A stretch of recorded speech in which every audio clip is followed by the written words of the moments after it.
So, do you think Google is actually serious about this whole make hardware to compete directly with Apple thing?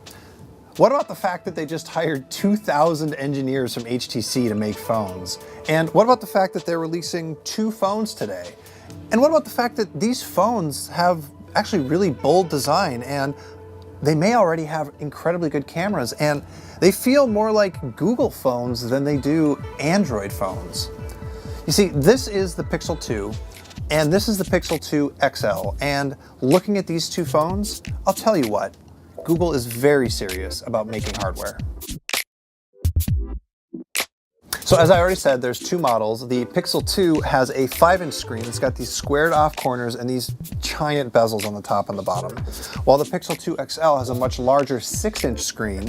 The corners of the screen are rounded, and it still has some bezels on the top and the bottom. Now, before we get too far into it, I want to talk about the aesthetics of these phones. Google decided to keep the glass shade, and while you might not like it, it's definitely identifiable as a Pixel.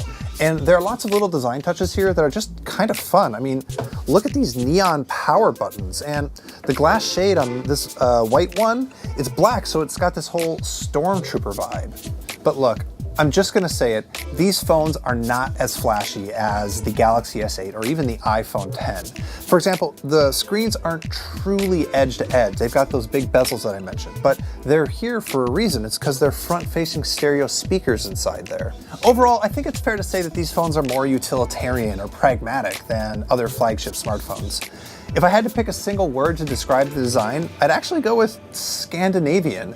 Like a piece of IKEA furniture, or a Playmobil toy, or a Volvo, or Lego. It's more whimsical than it is glitzy, and it's designed to work.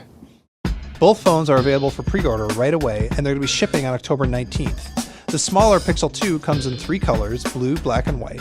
It starts at $649 for 64 gigs of storage. The Pixel 2 XL comes in just black and white, and it's $849. You can get 128 gig versions of either one for $100 more. Google is partnering with Verizon again, but you'll also be able to get them unlocked directly from Google. The company's told me that it's going to do its best to make enough of them, and it has finally upgraded its online store so that you can pre-order even if the thing is out of stock to hold your place in line. Let's talk cameras. Now, it's way too early for me to truly judge the quality of these cameras, but I have been using them for a little bit with pre-production software, and I'm already impressed. The color accuracy, the detail, and the texture all seem really good, even on the selfie camera. Oh, and I should point out that both cameras on both sides, on both phones, are identical. You get the same camera whichever phone you choose. On the back is a 12 megapixel sensor with just the barest of camera bumps. It's got an f1.8 lens and optical image stabilization. It also has these things that are called dual pixels, and they're actually the key to what Google has done to improve this camera. Basically, dual pixels means that every pixel on the camera sensor is actually 2 pixels. That helps with focus, but it also means that there's just a lot more information for the camera processor to work with. And Google loves information. The cameras are fast and they take really good photos, but Google can use all of that information to do some crazy new stuff. So it can do portrait mode on both the front and the rear sensors using its algorithms to nicely cut around hair and blur in the background. But those dual pixels also let it do portrait mode with any object. Instead of 2 lenses that are half an inch apart like you get on an iPhone, it's using data from 2 pixels that are less than a micron apart. The Pixels also have some other camera tricks. There's something that mimics Apple's live photos, so you can record a tiny 3-second movie with every single shot you take, but Google analyzes the clip and tries to match the beginning and the end to make a better loop, and also to cut out blurry movement. It's also going to build augmented reality stickers directly into the camera app, so if you really want that selfie with a Demogorgon from Stranger Things, you can go to town. And so far, the features here really do seem to work. Google has made all these camera improvements by adding a ton of machine learning to the system. And when you're recording a video, its algorithms do the standard electronic image stabilization, but they've turned on the optical image stabilizer because it's able to track its motion in real time too, and combine all that information together in real time. It's a very smart camera. Now, again, this is not a final verdict. We need to do the review. But last year's Pixel had the best camera you could get on a smartphone. And this year's Pixel, I don't know, I think it has a chance of keeping the crown. Let's talk about the rest of the specs on these things. They both have Qualcomm Snapdragon 835 processors paired to 4 gigs of RAM. They use USB-C for charging, and no, they don't have headphone jacks, but a dongle comes in the box. There are, however, front-facing speakers on both models that don't just get loud, but do so without distorting the sound all to hell. They have Bluetooth 5.0 and support a bunch of new Bluetooth codecs, and they also do auto pairing with certain headphones, just like Apple's AirPods do. The phones are made out of aluminum and Gorilla Glass 5, and unfortunately that means they don't support wireless charging, but they do support fast charging.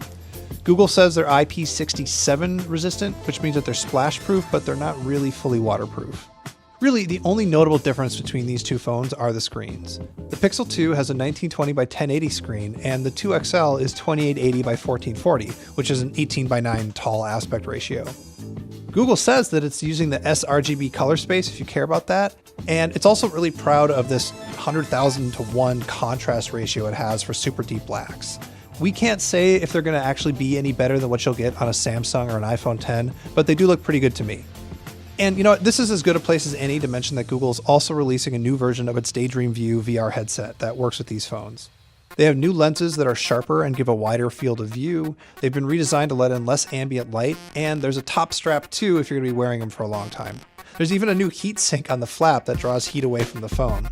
That's all I'm going to say about them though, because I have a family member that works for a competitor, but expect a full review from Addie Robertson very soon. Google's also doing a lot of Google things on the Pixel 2, mainly in the software.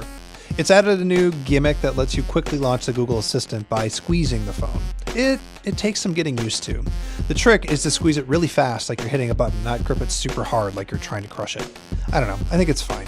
The Pixel 2 is also getting first access to Google Lens. It's a button inside the Photos app and inside the Google Assistant that can identify real-world objects with the camera and let you search the web for them. So to start, Google is only promising that it's going to be able to identify a limited set of objects, stuff like books and movie posters and landmarks. It definitely worked on a book when I tried it. But you can also point it at random stuff too if you want, and it might have a shot at working. I pointed it at my watch, and it recognized that it was a watch, but it couldn't tell what kind of watch it was. And finally, as it does with every single release, Google is messing around with the home screen and adding some more custom features.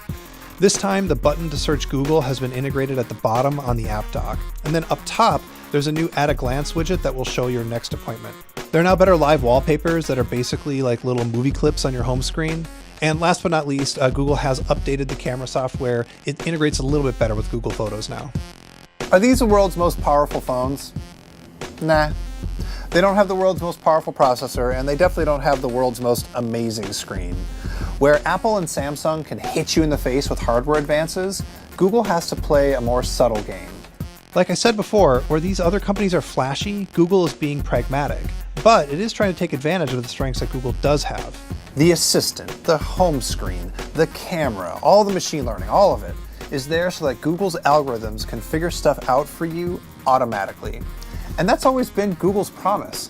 Let the AI make things better, not just the hardware. We'll find out if Google is right about all that on October 19th when they go on sale.